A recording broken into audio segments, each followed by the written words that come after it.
Here. We got 1 minute.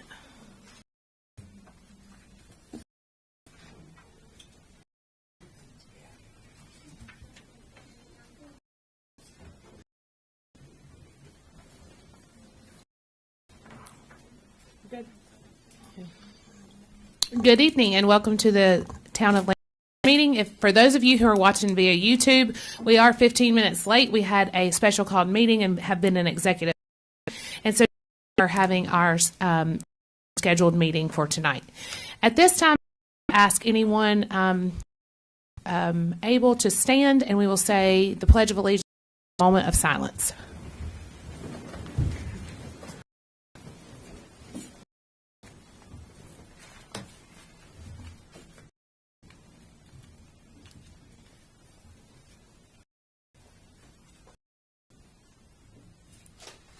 I pledge allegiance to the flag of the United States of America and to the republic for which it stands, one nation, under God, indivisible, and justice.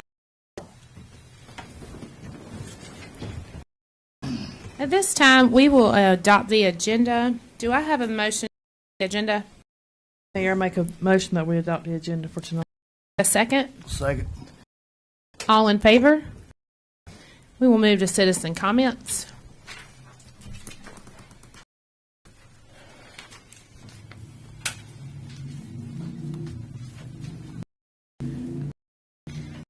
Kevin Crutchfield. Can we go right here? Yes. To the microphone. Kevin Crutch. I want to introduce myself to everyone here. I am actually running for House Seat 83 in the North Carolina House of Representatives. I live in Concord, in the Midland, where I have a farm down there where I raise Santa Gertrudis cattle. I actually own a sign company in Concord called Casco Signs that my wife and I started with a pick ladder and for 45 over $7 million in sales. I'm also a contractor over the years and keeps me busy. Most importantly, I'm a father of 3 sons, married to my wife for 39 years, and I've got 9, which leads me a little bit to why I want to run. I never served in the military. My calling, it's not what God put me on this, but I do believe He put me here in the position I'm in with the experience and education that I have to go to Raleigh and be an effective leader for you. So, my grandkids, you know, I lived in North, I watched them grow up. I want to do my part, country that men and for, and go to preserve North Carolina and Raleigh and Concord, Salisbury, and these kids to grow up in as well. So I don't consideration for vote. Flyers here, Republican, conservative as they go. My website, you can actually go out there and read the business history, my work resume, my bio, grandkids, which probably love it. Appreciate it for you to the election on May 17th. District 83 House seat, and I appreciate your vote. Thank you. Thank you. Brad Jenkins.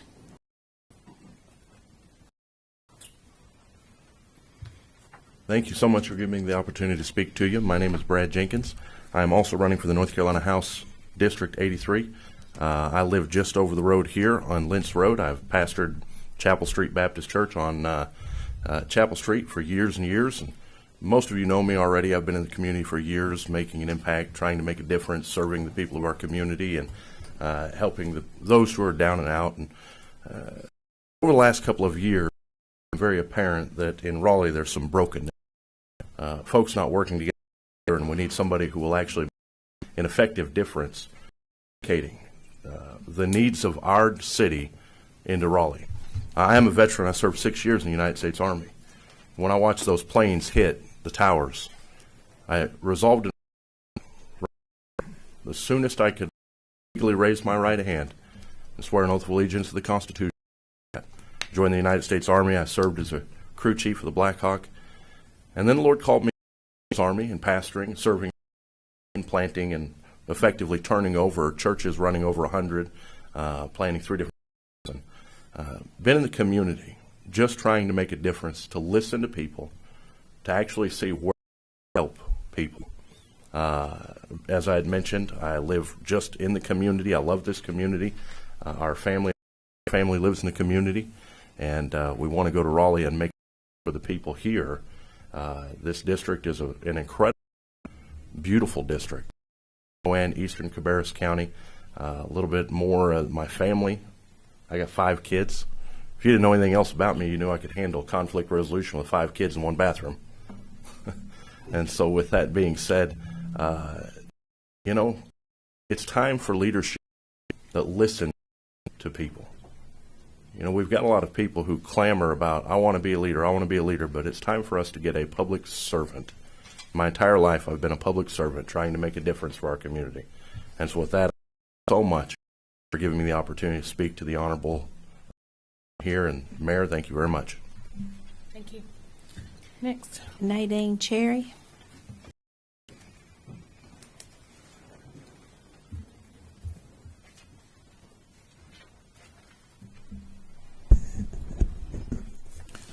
Nadine Cherry from West Garden Street. I would like to start by saying the minutes for the special called meeting held on March 16th correct. Where it states Mayor Smith was present via phone for the first 20 minutes, Mayor Smith did not arrive until 7:40. When she did arrive, someone else was driving her vehicle and dropped her off. So those first possible 20 minutes states before she arrived to me means that that person was hearing what was being said. This was an executive meeting. You don't have to be a genius to figure that one out. Earbuds and they're sound deficient. No one can. Thank you. Night. That's all we have this evening. All right, we will move to reading the minutes from March 7th, March 6th, and March 21st. No.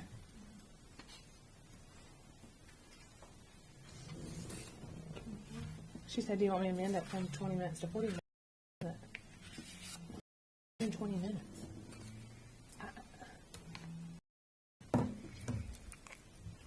I don't know. What do you want to do? No. Okay. I make a motion that we adopt the minutes as they for 7th, the 6th, and 1st. I'll second. Any discussions? All in favor? Aye. All right. Move to 7. Public legislation. It's amending the Landis Development Ordinance ZMA 2022-04-11.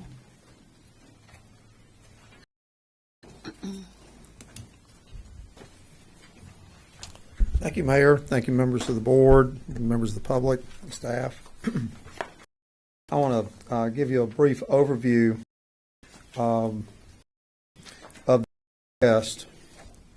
The zoning. I don't mean to interrupt you, Rick, but do we need on here? We're opening We the gotta hearing open it, first. Should we yeah. open it first and then have you give the overview? Or Mayor, Yes. I'll make a motion. We have an open hearing for ordinance ZMA 2022-04-11. A second.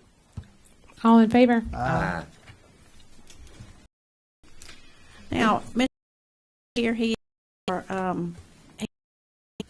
sub administrator. I think that's correct. He'll tell you if I'm wrong. And I apologize. I paused there too long and didn't to bail me out back here. So I appreciate you jumping in there and giving us an overview, Mr. Thank you, Ms. Seaford. I'm the Planning, Zoning, and Subdivision Administrator for those in the public that don't know who I am. So I'm just going to present an overview of this application for a zoning map amendment, or what we normally know of as a rezoning. In this particular request, it's a piece off Kimball Road, small piece of property, and we have the parcel numbers listed and things of that nature in the ordinance, but they're Rowan County tax parcels 119-082, 119-124, and 119-017. The request is for a, let's see something, I may see something wrong here. I'm sorry, I picked up the wrong one. My apologies. I'm off kilter too, Ms. Seifert. I started for my night. I do apologize. This property ID number is parcel 123, as in basketball 115. The request is for current zoning, which is a single-family residential district, to be changed to mixed-use district. In this case, a mixed-use conditional zoning district. Now, remember from experience, the conditional zone, they are going to voluntarily restrict their ask to just the uses that they need. And in this case, you'll see on the third page of the draft, it's called reference attachment B, it would limit it only to the attached house or townhome type of dwelling. There would not be any retail type of business or apartments or anything else like that. This would strictly limit the to one use that's an eligible use out of the mixed-use 2 district. And I believe the applicant's going to probably present you with a little bit about their ideas in just a few moments. The planning board took this up at their March meeting, and they did vote unanimously to make a recommendation, a favorable recommendation for this rezoning request. The map on the second page that goes along with the meets and bounds description describes the property, but to give a general location, it's on Kimball Road right behind the Food Lion. That's about the simplest way to landmark the property or describe the property for you. I believe that's everything that I have in my general overview. I'll be happy to answer any questions that you may have. My chemistry's on and my balance is all off now. You got to go back out and come back in again. So with that said, I'll be happy to answer any other questions. And you have the planning board's recommendation, and so now, Madam Mayor, it would be an opportunity for the public to speak. Do you have any public comments during the hearing? I do. Scott and Tina Byrne.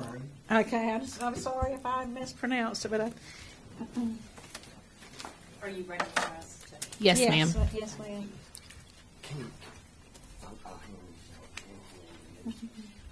To introduce us, Scott and Tina Byrne. We actually have a real estate company here. If you'll speak into the microphone, thank Sorry. you.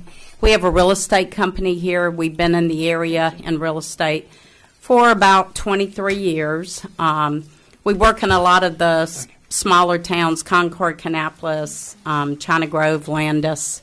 Over the last 23 years or so, we've remodeled probably 150 homes in those towns. And so we build homes, remodel homes, and we have a build-in partner as well. We do a little bit of everything and have been very involved in our local community. And with that, Scott, did you hand out? Yes. Hi, thank you for the opportunity to be here. The first page in our handout, we just wanted to point out that we'll be going for a very appealing, clean look. And the next page is a sketch plan of 12 townhomes, and the parking would be in the rear, which would be the best way to on Kimball Road there to have a entrance one in and one out as far as traffic. The next page was just an aerial view of it. This page just showed where it kind of tucks right in there along the Food Lion area, right behind the Food Lion.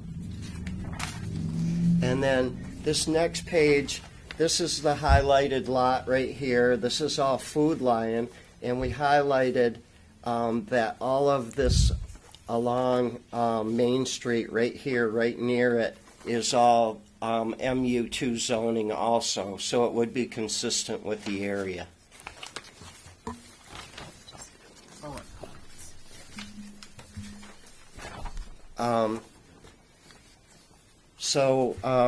We mainly just wanted to point out that we would build very appealing townhomes with the parking in the rear.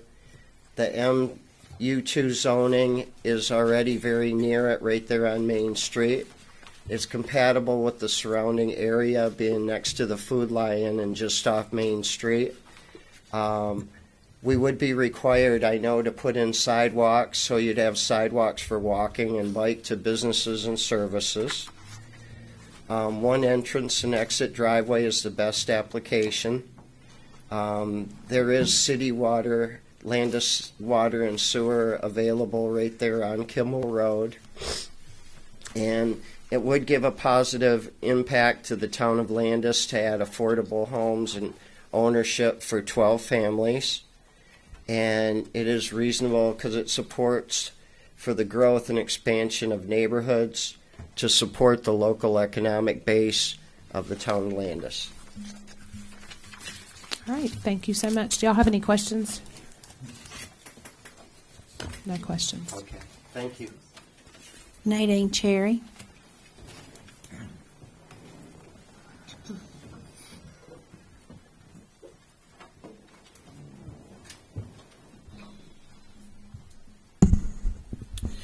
Nadine Cherry, 410 West Garden Street. With the building of these townhomes, I have been told, I believe, it is called a blue stream that is located on this property. Is this the case? Was there any concerns from the EPA? I am sure everything was checked out and it is perfectly legal to build these townhomes there. Does anybody know anything about that? I do. You'll have to come to the microphone. I'm so sorry. I don't have the report with me, but we did hire the rights specialist in working with Landis, and already have a report that blue stream does not exist. I believe that's what the report says, but we have looked into that.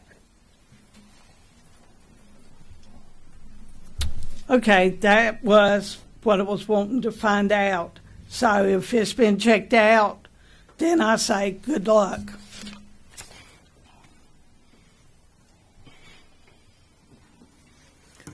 Anyone else? That's all the comments we have signed up. All right, at this time, do I have a motion to close the hearing? May I make a motion we close the public hearing? Second. All in favor? Aye. All right, at this time, board, do y'all have any questions?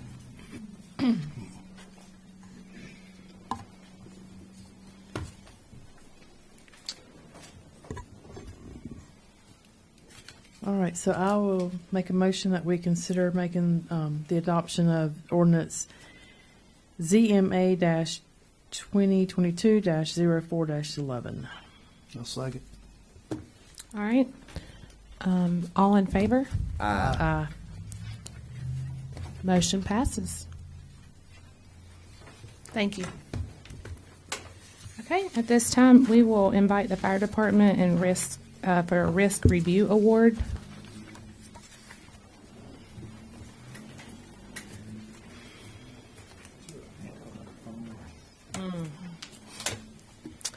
We can do this.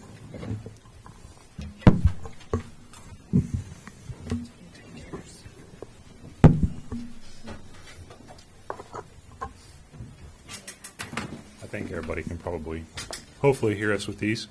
Good evening. My name is Zachary Laschetti. I'm the Public Safety Director for the town of Landis. As such, I oversee both the police and fire departments for the town. Tonight, we're honored to have representatives here from the North Carolina League of Municipalities. We have TJ DeLuca and Mr. Tom Anderson, both at the league. About a year and a half ago or so, the Landis Fire Department began a process in conjunction with the North Carolina League of Municipalities for a fire risk review. That process involved looking at how we operate on a day-to-day basis, looking at our policies and procedures, and making sure as a collective that we are meeting and exceeding best risk management strategies for the town. This has gone on for, like I said, the last year and a half, has involved numerous individuals from the fire department, and has been a lengthy process. And tonight we're honored again to have TJ DeLuca, a fire risk consultant with the league, and Tom Anderson, the director of risk control and public safety from the league, to acknowledge our completion of that fire risk review process. And with that, I will turn it over to them. Well, thank you. I appreciate the time to be here and to present this award.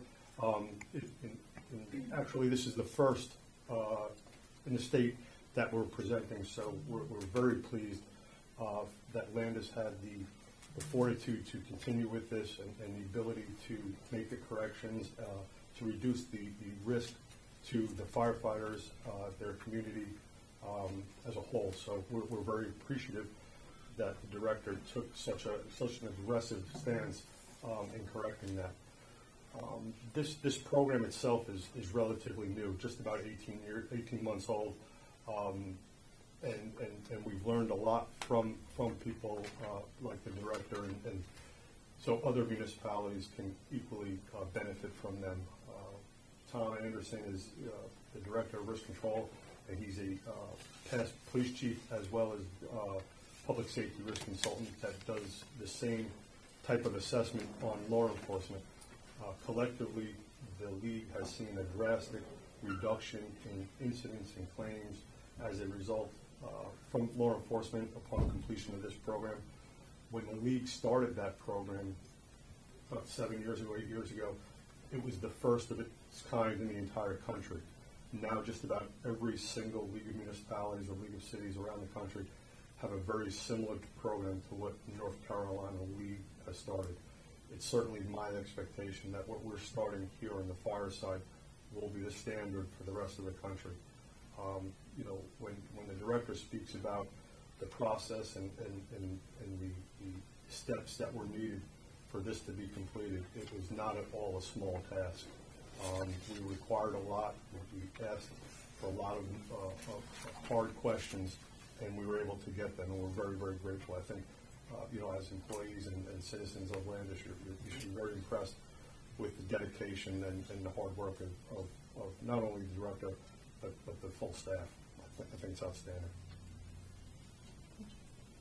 Thank you. We'll pick up the photo if you would like. So you want to present it, and then we will do Sure.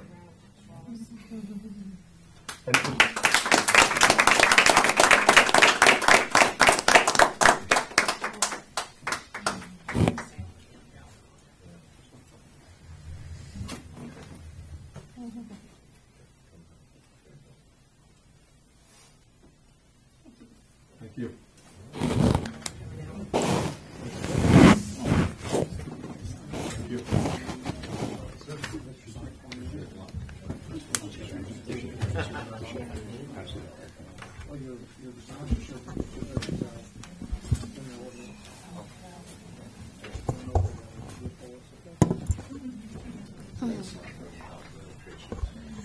All right, at this time, we would like to do a presentation of patriotic flags by Woodman Life.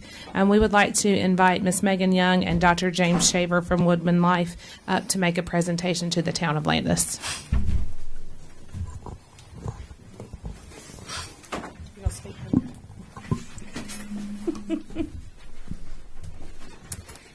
First of all, I want to thank you, Mayor and Board, for allowing me to be with you guys tonight. As she said, I'm Megan Young from Woodman Life.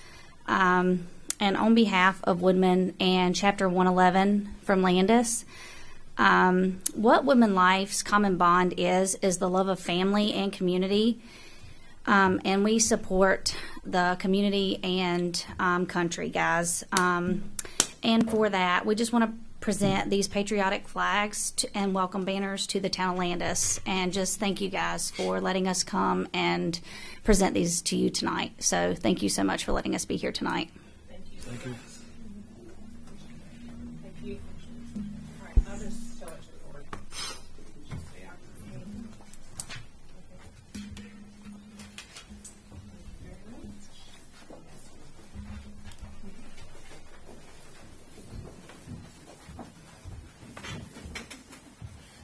All right. We will move to number 10, which is the consent agenda.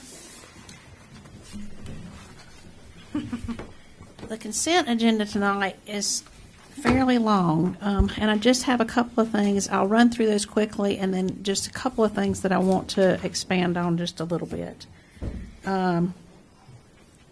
So we have the ARPA grant project ordinance updates number 8 and 9. Basically, that is to update and include the decisions that you made earlier this week or last week with the purchase of the new fire truck and the leaf vacuum truck. Those two have been added. And we also have a budget amendment number 12 to record movement of lease liabilities for compliance with GASB 87. GASB 87 is a new accounting requirement that has caused us to need to change the way we account for leases. They are now have to be considered as part of our debt. This budget amendment allows us to do that appropriately. It is a new requirement. It's not something that we've been out of compliance with. It's just a new thing that is causing everyone to have to make changes to how they report their leases. There's some information in your packet on a 5K run for Collier Light Middle School on April the 23rd. That Collier Light is starting back their spring fling this year for the first time since COVID and are very excited about that. Part of their tradition has been to hold a 5K, kind of more of a fun run as opposed to an official kind of timed event. So the participation in that does not require us to actually close down our roads, but just actually cordon off a section of those. The police department will be assisting with that, and we are prepared to help with that on April the 23rd. Consider approval of the resolution adopting the revised 10-year water and wastewater capital improvement plan. That is on page 35 of your agenda and is actually offered to us by Gary Flowers. He is helping us as we apply for some grants with the Department of Environmental Quality, and we get points. Basically, those grants are awarded on a point system, and we can get 10 points for having our water and wastewater capital improvement plan up to date. We approved that last year, and really the only change is the page that's in your agenda tonight, and it shows basically just some cost updates based on the change in the supply chain causing costs to go up. So we're just adjusting those prices appropriately, and that will allow us to be more competitive for that bid process. Consider an update on code enforcement. The biggest thing in the code enforcement activity this time, I know that we've had a number of concerned citizens concerned about the old burned out house, and we've been trying to get that demolished. We had a bid opening this morning to award that demolition. We only had one person to bid. So it is the policy of our code enforcement officer that if we don't get 3 bids on the first time, to at least try it one more time. So within the next 3 weeks, we will be having another bid opening.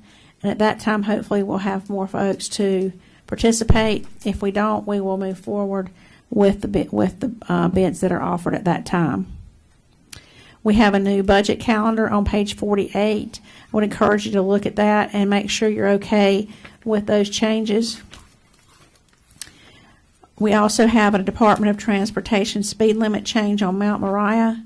It was brought to our attention that this road it's a state road, and that this road should have been at 45 miles per hour with the exception of the school zone. But somehow signs were put up that were different than that. So we've gone back to the Department of Transportation, and they've submitted for you tonight the official paperwork to bring that back into what was intended to be the speed limit at the state level for that particular road. I also have a surplus property report and a public safety update. With the public safety update, I wanted to bring a few things to your attention on that one. 1 second to get there.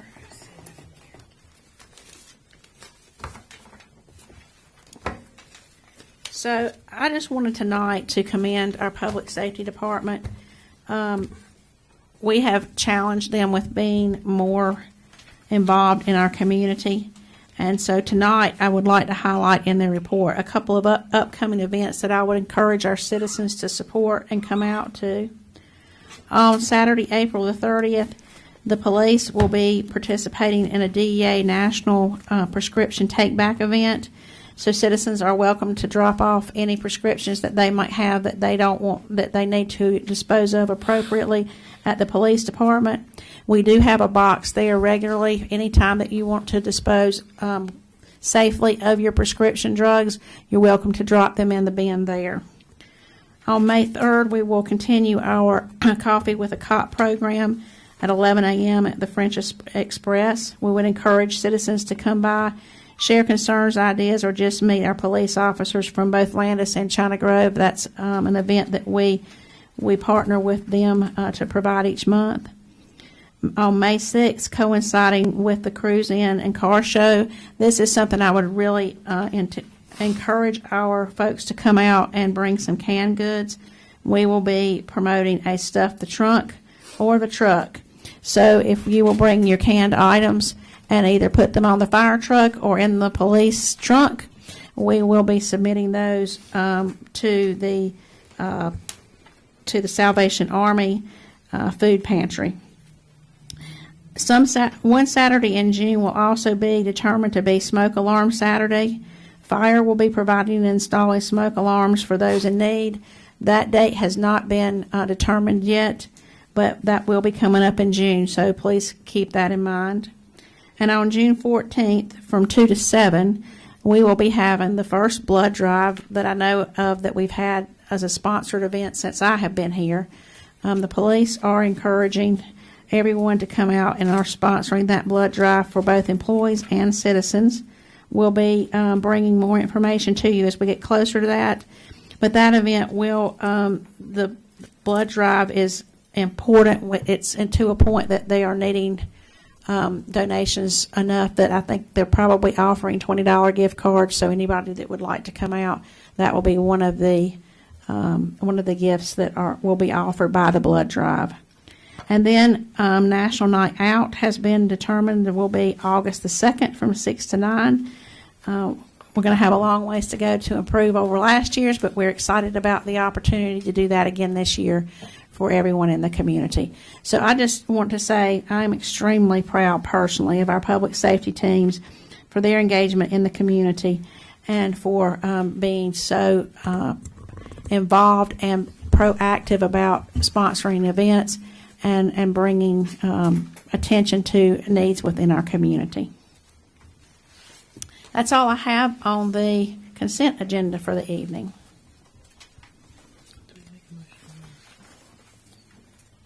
All right, Mayor, I'd make a motion that we can consider consideration of adopting everything for the consent agenda. Second. All right. All in favor? Uh, Thank you. I do have one question, Diane. On that bidding process for the demolition of the house, who and where do they need to leave that? I was asked by Okay. several people that want to Anybody, put bids in on it. if they want to put bids on it, they can send them to the planning department or. Drop them off. Is that okay, Rick? Yeah. Just drop them off and leave them with Susan at the planning department. Okay.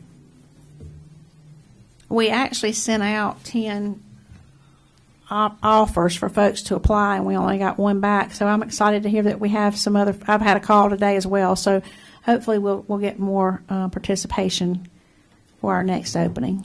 I do have a question. On the budget calendar, it says April 15th through the 17th. So are you working Friday, Saturday, and Sunday? Possibly. That's Easter weekend. That's, yeah, I just didn't.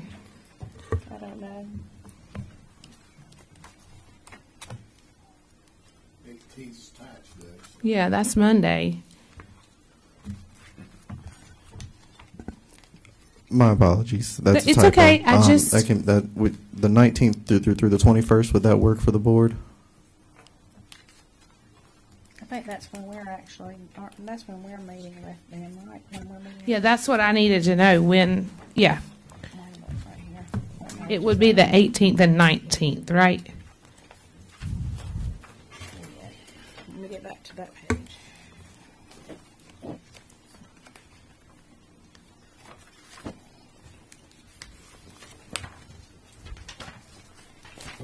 It's page 49.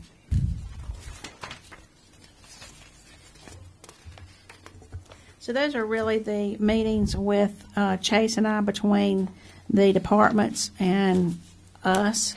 And then we will propose the budget to the town, to you guys on May the 9th.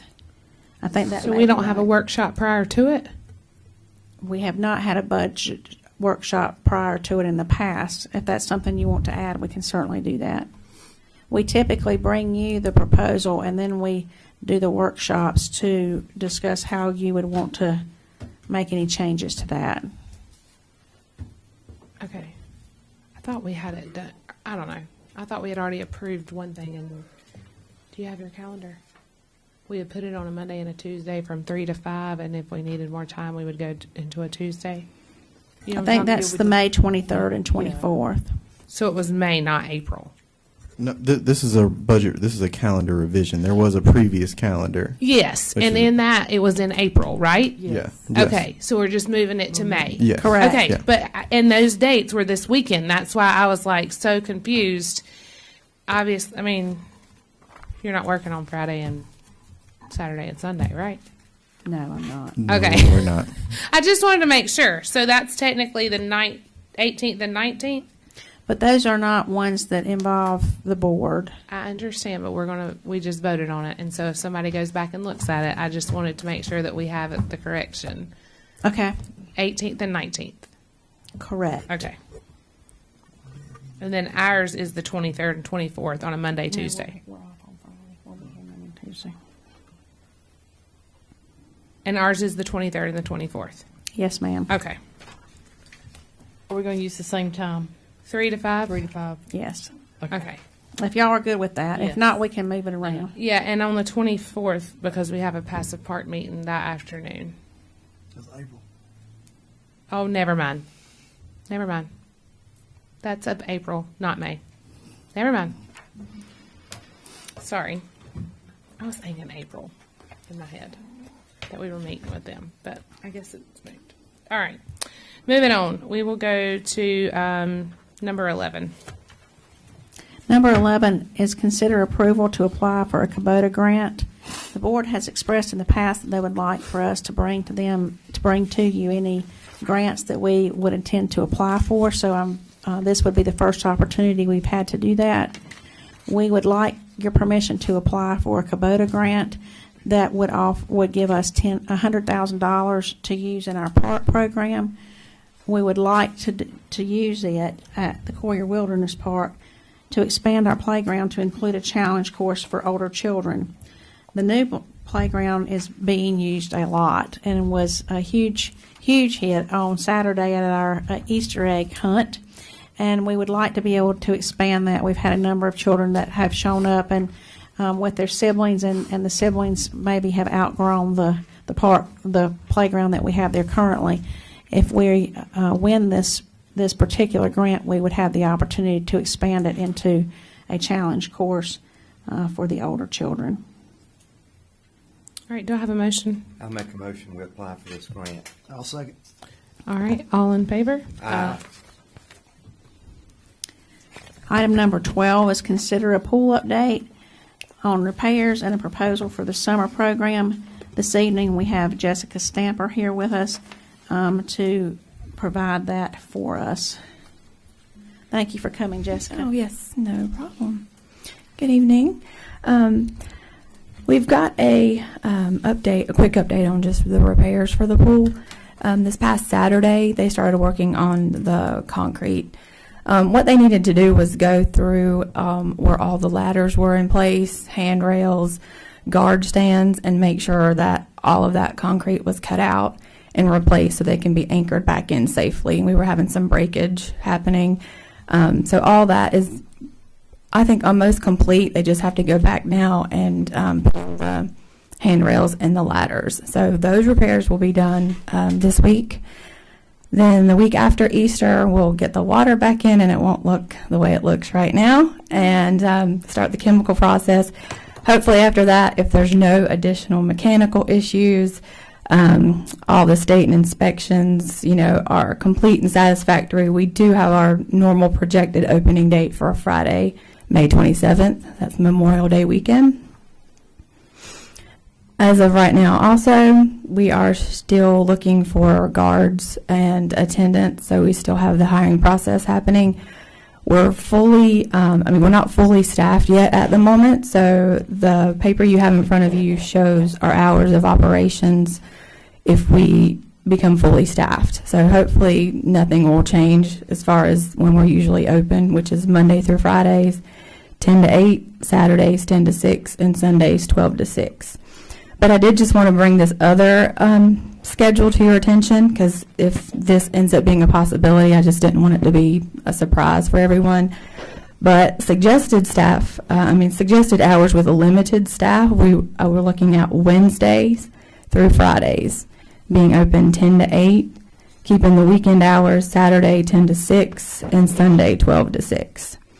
That would open up Mondays and Tuesdays, so we wouldn't have to have a full staff of guards and attendants on Mondays and Tuesdays.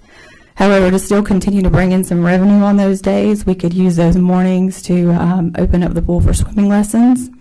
We could also take large group reservations for daycares or school field trips that would like to come in for like a 2-hour time period with children. We could also use those evenings for private parties if anybody wanted to rent on a Monday or Tuesday evening from 6 to 9. That would also allow for revenue without having to have a full staff of guards for an entire day. Private party rentals on a regular schedule would still just be weekends, Saturday and Sundays from 6 to 9. The rates this year, we did not change, so they're still staying the same. Instead of going up on those rates, we decided to keep them the same simply because there could be a possibility that the hours of operations may change. So we still have our same daily rate fee for adults. I can go over those if I need to. Okay. Pool passes. Again, we didn't go up on those for the same reason. If anyone wants to purchase a pool pass this year, we will have a little waiver on there stating, if it's not at, full staffing, or if we lose guards mid-season, that we may have to change those hours, just to know that there's no guarantees on that there won't be any refunds due to, lack of usage on their part, or if we have to make changes in our hours of operation. And I'll have those pool passes ready to be sold on May 1st. They can pick up applications to fill out either at Town Hall or at the park office. And if people already have a pass from last year or the year before, they've had their passes, I can just reactivate them after they pay. So they won't need to have to come and get a whole new card and pictures made and things like that. They're already in the system. It's ready to go. All right. And that's all I have for you guys if you have any questions. All right, do I have a motion to accept the pool update and repairs and proposal for summer program as presented? So moved. Have a second? All those in favor? Aye. Thank you. Thank you. Happy birthday. Thank you. All right, we will move to number 13. At this time, we have 2 planning board nominations, one to fill, we have one position available to fill a member seat.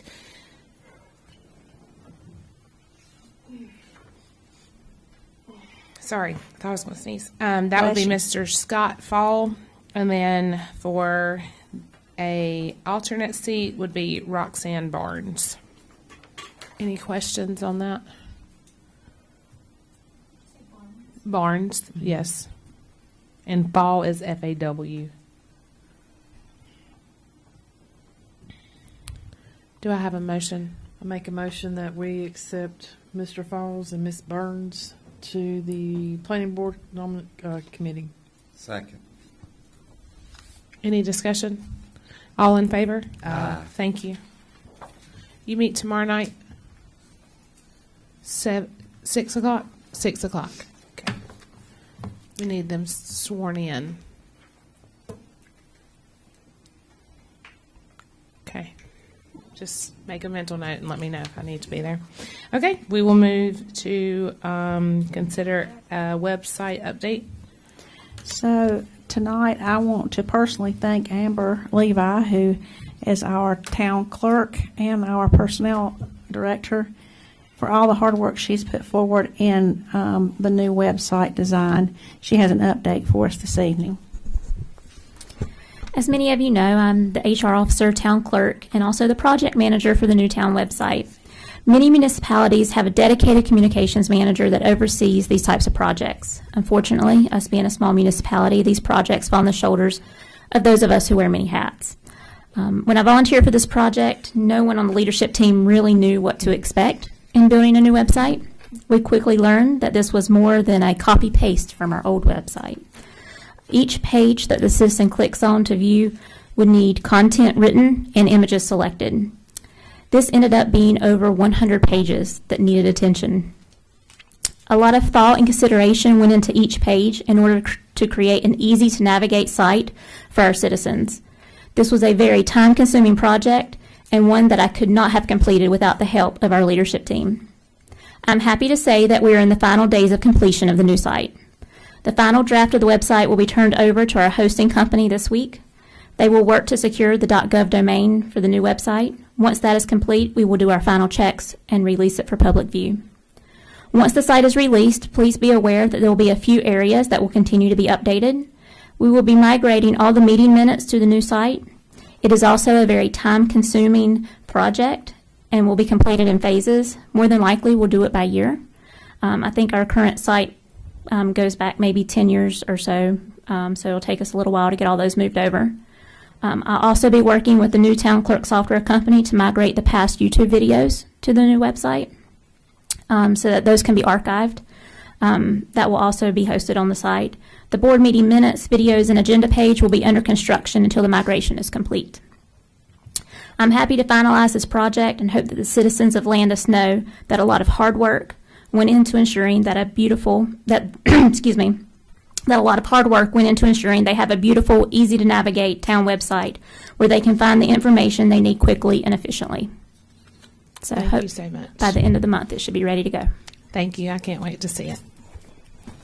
All right, at this time we will move to number 15.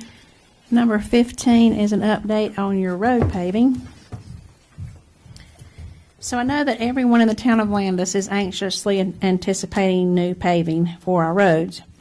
As I have discussed in the last couple of meetings, we are partnering with the Department of Transportation to get the best pricing. The roads highlighted in blue on the capital improvement schedule are going to be milled and paved. They are shown on the map following the capital improvement schedule. We discussed these last month.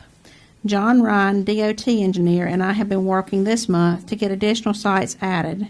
I have included an email from John, cost for the additional adds, and a map to show the added roads. These roads are also listed and highlighted in yellow on your capital improvement schedule. You will notice there is a significant difference in what is actually going to cost versus what was projected. We are also confident that we will be able to add South Moriah this year, but I do not have cost for that yet.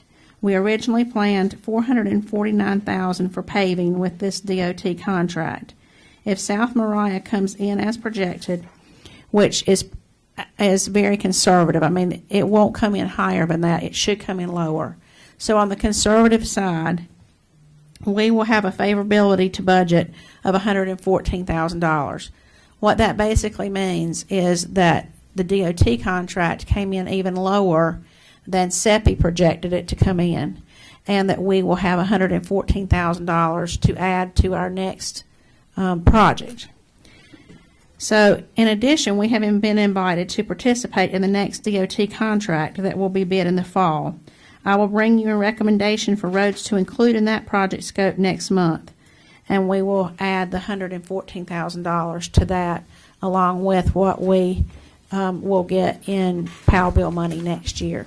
So we should be able to get another healthy amount of roads added to the DOT contract in the fall with your approval. Can I tell them about what I submitted Friday? Sure. Also on Friday, I submitted, there was a letter sent in regarding state maintained roads. As you may remember, we discussed maintained roads by the state last month, I believe. We submitted that our first request would be Ryder from 29 all the way to Mount Moriah Church Road, so both sides of Ryder. Our second option, and we also included in that the town limits of Old Beatty Ford, that they would repave that. I spoke to some neighboring people who have also requested Old Beatty Ford to be repaved as well. I don't think people kind of anticipated the amount of traffic that the exit would bring in and then send straight through Landis down Ryder. And then our next our third request was for Mount Moriah Church Road. So those have been submitted to North Carolina DOT as well. At this time, we will move to 16. 16 is to consider a proposal from the Central Carolina Council of Governments to facilitate strategic planning process. The board has mentioned over the past several months a desire to complete a long-term plan or a strategic plan for the town that would allow us, that will assist us as we apply for grants to get favor and points earned for having such a plan. It also allows us to incorporate that plan each year into our budget process so that we know if our long-term plan includes that we're going to replace this piece of equipment in this year, that we've saved appropriately and we're ready to purchase that. And then we just roll it into that year so that once you create your first strategic plan, then each year you just have to add 1 year to it as one rolls off into the annual budget and one picks up to the end of the strategic process. We have, with the help of Chase, or mostly Chase, has worked to figure out who in our state is qualified to assist with that process and to facilitate it for you so that we make sure we ask all of the right questions and that we complete it as efficiently as possible. We have determined that really the only option is to go with the COG, or the Central Carolina Council of Governments. We also reached out to the School of Government in Chapel Hill, but I think they are full. They are not taking any additional cities for this year. So the COG does have space and said that they would be willing to come and facilitate with us.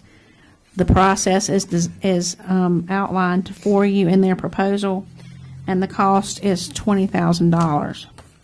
So we are looking tonight for direction on what you would like to do with that proposal, whether you want to include it in your annual budget, whether you want to use ARPA funds for it, or whether you want to wait an additional year to do that. So those are your options. I don't think we should wait an additional year. I don't think we should wait an additional year either. This needs to be going. Yeah, we need to do this as soon as possible. Do we have anywhere in our current budget that could go ahead and fund this? Well, we would have to include it in your upcoming budget. It would not be done before the end of this fiscal year. We would start it. And from the time that we contract with them, it would be a 2-month delay. So if we did it today, it would start in June. But the plan would be to just fund it in the fiscal 23 budget. They would be here as early as July. Okay. So I would like to ask if we have a motion to consider the Central Carolina Council of Government proposal of facilitating a strategic plan I process. so moved. Do I have a second? Second. Any questions? I have a question. Okay. You want to fund it in the new Yes. annual budget? Yes. Okay. Yes. All right. All in favor? Aye. Thank you. Really, I mean, thank you. Okay, and we will move to item 17. Number 17 is to consider funding of a nonprofit organizational policy. And I would like to say thank you to the town of Granite Quarry. This is truly made possible by their current policy, and apparently it is something that has been shared with a few other small towns in Rowan County, so it is consistent with what other towns are doing. For the first time in the past 2 or 3 months, we've been receiving a number of requests from various nonprofit organizations to provide sponsorship or funding in various different ways.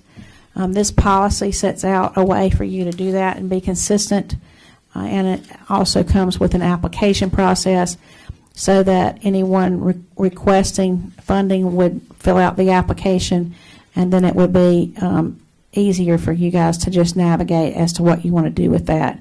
We have a little bit of money this year that we can put toward that if you receive any requests. I know we will have at least one submitted probably tomorrow, Wednesday, but it would be part of your budget cycle for the upcoming year as well to determine how much money you want to put in that type of line item for charitable organizations.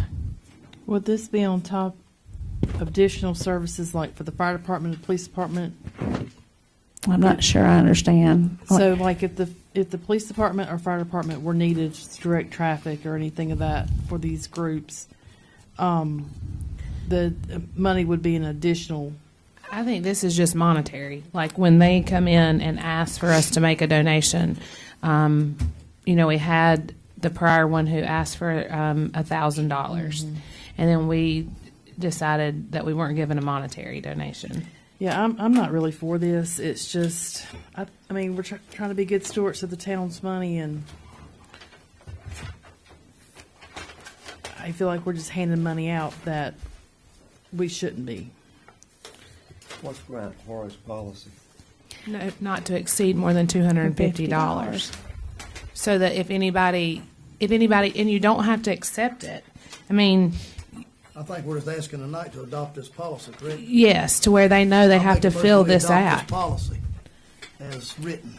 I mean, the policy basically, it still comes to you for approval. It's not Yeah, just an we're not automatic We're not giving thing. anything away tonight. We're just No. adopting No, a but policy. that's what they're asking us to do. Well, but you would have You got a this. policy to go by now. Before you had nothing other But than it's this. still the town's money. I mean, It is. it's the Yeah. taxpayers' It's always been money. the taxpayers' money. But you're But- handing out money that could go for other things for the town. Not necessarily. Well, what you could do, though, you're still going to get those requests. This gives you a way to channel those requests because you still have an option to turn them down. You can turn them all down, but they're not going to stop requesting because if we don't have a policy. They're always going to come to us and ask to be Placed put on on the the agenda. and then you're going to have to address each one of them. This would at least allow you to have a consistent application for each one of them, and then the board would vote as to whether they want to fund that or I'm not. for that. I'm for that. We got a motion. I second it. Well, we don't. You made a motion. All right, Daryl made a motion. I have a second. All in favor? Aye. Any against? Aye. Motion passes.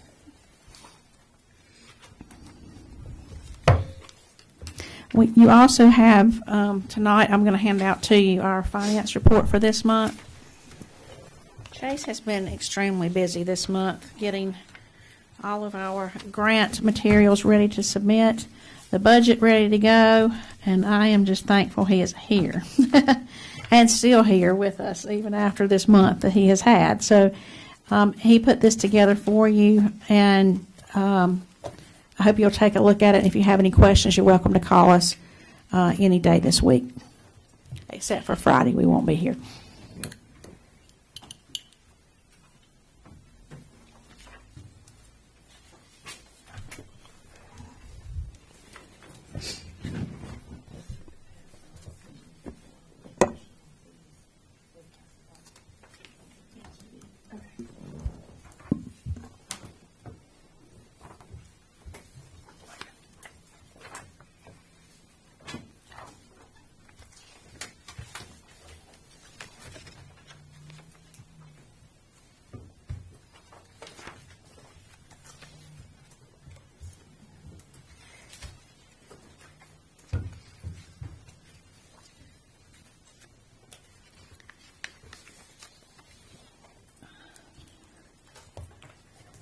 So we have your finance report, and Chase, do you have any comments? Or I think we're in pretty good shape this year for all of our funds.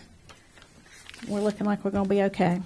Yeah, we've as you can see, the overall for the general fund, we're at 80% of our revenue collections, and we've still got 3 months left in the year to continue collecting. The majority of that is going to be the local option sales tax, which comes in with a 3-month delay, but even that's coming along pretty well. The remainder of the funds, the utility funds, revenues are exceeding expenses. This is largely in the light fund. It's largely due to just not, we haven't had to purchase as much electricity as we originally projected. So all in all, we're coming in. All in all, we're looking good for the year. Thank you, Chase. So I do not have a manager's report for you tonight, but I do want to thank all of our employees who are working really hard. We have a number of folks that have been out for various reasons, for illness or surgery or that type thing, and so a lot of our folks are having to pick up extra duties, and I appreciate them doing that for us. I also want to just remind the citizens that the town hall will be closed on Friday in observance of Good Friday. All right, at this time, Alderman Overcash, do you have any comment? No, I don't have anything. Alderwoman Sells? No, I don't. All right, Mr. Coyer? No, ma'am. All right, at this time, it's left up to me. Oh, excuse me. Yes, sir. Thank you, Mayor, for, I just wanted to wait till you finished with everything before you adjourn, though. I need a little bit of clarification on item number 13. What I heard in the motion was to appoint a member. Scott Ball. And, correct, and an alternate. Yes, Roxanne. And our Ball. planning board does not have alternates. It has 7 full members. Our Board of Adjustment has 5 members with 2 alternates, and there are reasons for that balance that way. So you still have 7 members.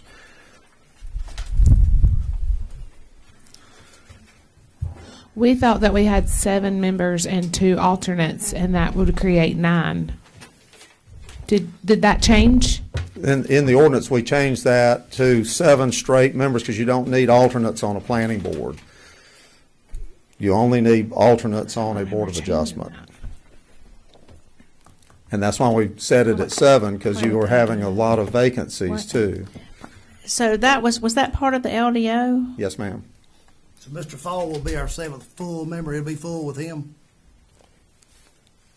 That would be correct. Okay.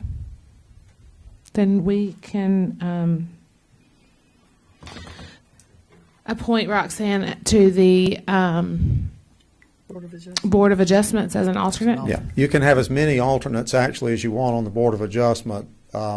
Ideally, you don't want more than 5 actual Board of Adjustment seated members. All of them have to attend the meetings. Even if there was 3 alternates and 5 members, all 8 would still need to attend the meetings. Okay, let's go with Scott Fall as the 7th member, and I would prefer to go back to Roxanne and let her know and get her approval to want to be on the Board of Adjustments prior to just voting her into that. Thank you, Mr. Flo. So I think we may need to recall that, make a motion, and go through that process. Okay. All right, do I have a recall for item 13? Consider planning board nominations. So be. Do I have a second? Second. All right, at this time, we would like to nominate Scott Ball as our 7th member of the planning board. I have a motion. I have a second. All in favor? Thank you. All right, at this time, we will move to my comments. I'd like to thank everyone who may be joining tonight. If you're watched via YouTube, we appreciate that as well. I feel that we are moving right along, fixing to jump into a budget season, and we appreciate all the hard work of Town Hall and everyone who puts to, work towards that effort. I would also like to thank the Parks Department for everything for the Easter egg hunt. It was a huge success, and the sponsors for that. Don't forget our car shows, we had a fantastic turnout at our first car show of the year on April the 1st. Quite honestly, I have not seen that many people up there in quite some time on a Friday night, having a good time. Food was good, fellowship was good, so I appreciate that work as well. Thanks for everything, and at this time, I'll ask for a motion to adjourn. I so move. Second? Second. All those in favor? Aye. Good night. There's the Marine and his mama. No, the Marine's gonna have to cut his hair. I'll have to get rid of that old mullet. Is it dyed? No. Is that dark? Kathy's hair was jet black. I know, Beaver's was too. Her mom and daddy's was jet black. My grandpa Coyer's was jet black. I remember.